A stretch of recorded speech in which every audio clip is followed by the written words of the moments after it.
Hi. Today we're talking about carbohydrates. Carbohydrates. So with carbohydrates, they're fundamentally the building blocks of carbohydrates. Hydrates are carbon, hydrogen, and oxygen, and the proportions they're in are one as if one carbon to two hydrogens to one oxygen. So 1 to 1, 1 to 1. There's a few different subcategories of carbohydrates, classifications that make them easy to identify. Monomers, or monosaccharides, are basically just one molecule of sugar. Comes directly from the Greek monos, meaning one, and saccharine, meaning sugar.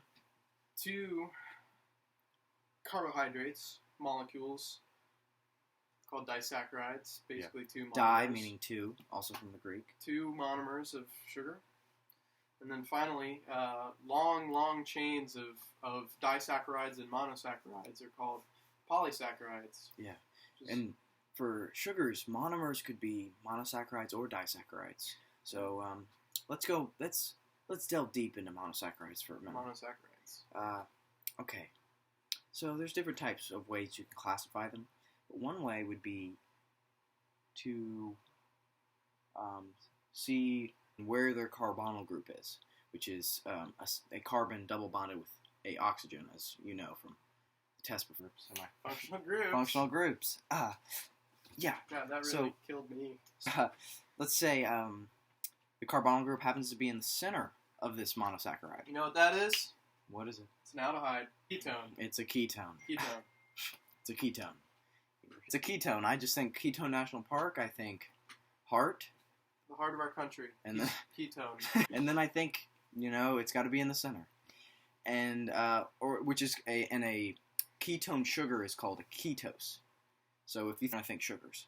So it's the same with aldose, right? Yeah, aldose, which is with an aldehyde where the carbonyl group happens to be like maybe classic Dr. Jekyll, Dr. Jekyll and Mr. Hyde. Mr. Hyde is an extreme, on the extremes of good and evil. So you can think, it's going to be on the outside. So that's where the carbonyl group for that sugar is on the outside. That's an aldose. Dang! Hold on. Another way that you can classify monosaccharides is by the amount of carbons inside the molecule. For example, a triose is a molecule with 3 carbons. Believe that? Trio? And now, knowing about the proportions I said earlier, there would probably be 6 hydrogens in that puppy. Oh, you good boy. How many oxygen? There would be 3 oxygens. Exactly. Here. He keeps me honest. I keep you honest. He does. Always. So pentoses and hexoses are the exact same thing with 5 and 6 carbons. There's also more. Now that we're done with monosaccharides, we're going to teach you something about disaccharides too. Yeah. This is 2 monosaccharides bonded together with dehydration synthesis. Yeah. When you're working with disaccharides, then you're going to dehydration synthesize.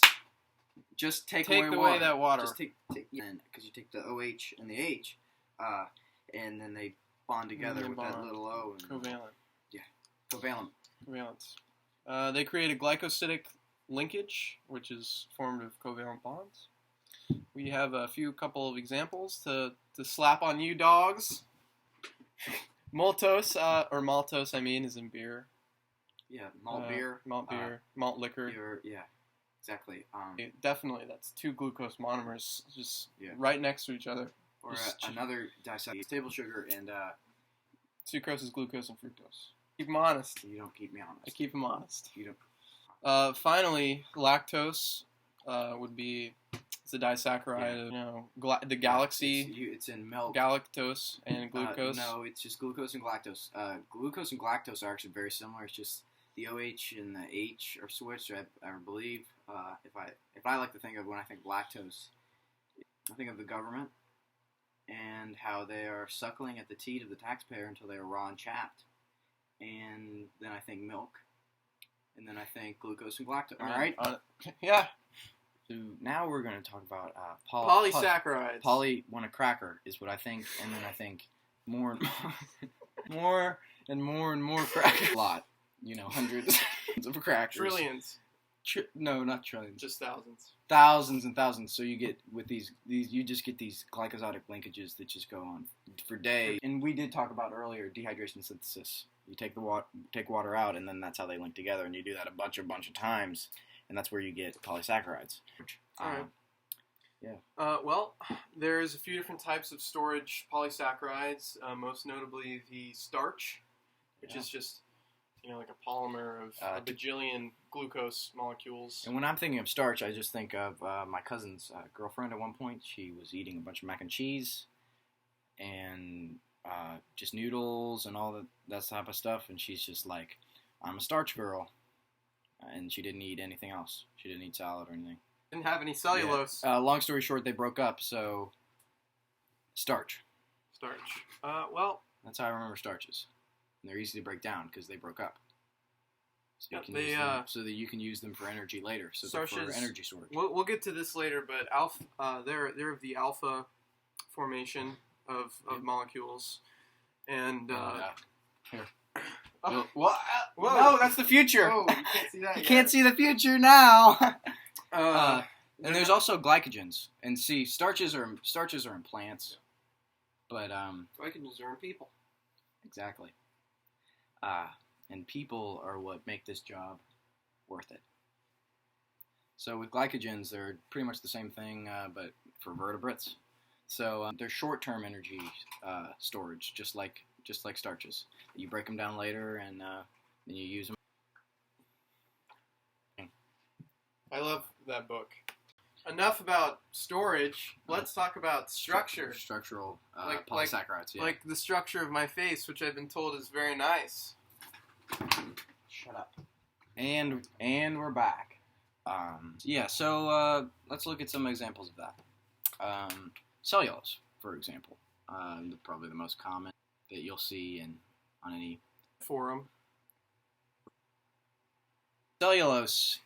When I think of cellulose, I think cell, and then I think prison, and then I think, well, once you're in prison, even if it's hard to get out, because you got guards and cameras and everything, so they're really difficult.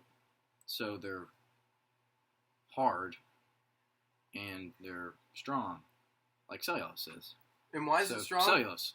Let's talk about why it's strong, guys. Well, cellulose is strong because when the polysaccharide forms, it forms in very long chains. Convoluted chains.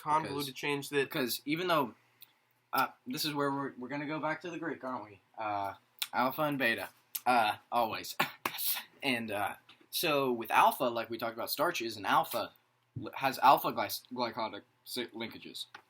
So what it does is, here, let me take you on a journey. All right.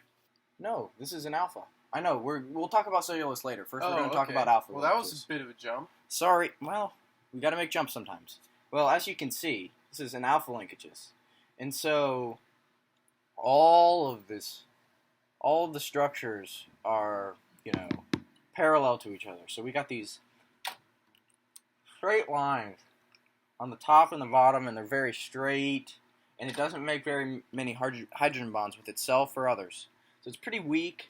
It's strong enough that it can last for the short term, but it's inferior. I mean, it would be very inferior as a structural thing. Because, I mean, you can just add water and you can break this baby up. Yeah. Which goes back to hydrolysis, is how this is broken down to be used as energy. Yep. In plants. And then here's cellulose, which is, oh boy, it's a beaut. Where how you see the alternating structures across. So you see these OHs on opposite sides of each other. So it becomes available to bond with other molecules and with itself. Yeah, exactly. That's so with itself. It plays well with others, and but also itself. It plays well with itself. Yeah. Because of the hydrogen bonds it can form, it forms these meshes and these super long, cohesive structures, which provide a lot of structural integrity for the outside of the cell. You can't just add water with that, baby. Because the hydrogen bonds won't let you. They won't let you. Alpha. I'm the alpha, but really they're not the alpha, because they can be broken down. Remember that people with a lot of power, when they're at the top, it's lonely at the top, and since it's lonely at the top, they don't have all these hydrogen bonds. So then they can be broken down easily. Now with beta, they aren't at the top. They're not lonely at the top. They got friends. They're loved by the populace. Therefore, they can make hydrogen bonds, and they can really show strength. As sun's out, guns out. So we just mentioned the structural advantages to having a beta structure for well, they're called microfibrils of cellulose. But we just wanted to emphasize that the long meshes of cellulose that bind to each other because of hydrogen bonds are called microfibrils and are the main structural component of the cell wall and other organelles inside of plants. And they keep me regular. They keep Cohen regular. Well, cellulose does, because fiber. Now wait, Cohen, there's another type of structural polysaccharide that we really enjoy. What's that?